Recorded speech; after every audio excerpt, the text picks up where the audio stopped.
Et donc là, vous allez me dire, ouais, on n'a pas du tout le même résultat, c'est un peu embêtant.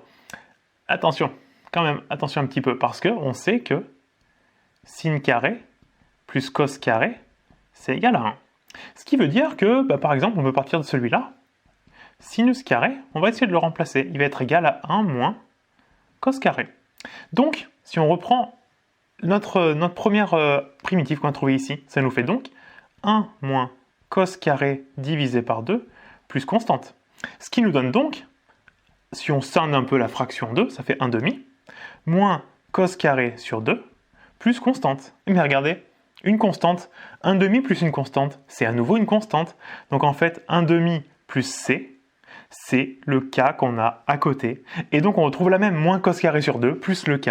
Donc en fait, elles ne sont pas écrites sous la même forme, mais ce sont exactement les mêmes primitives à une constante près.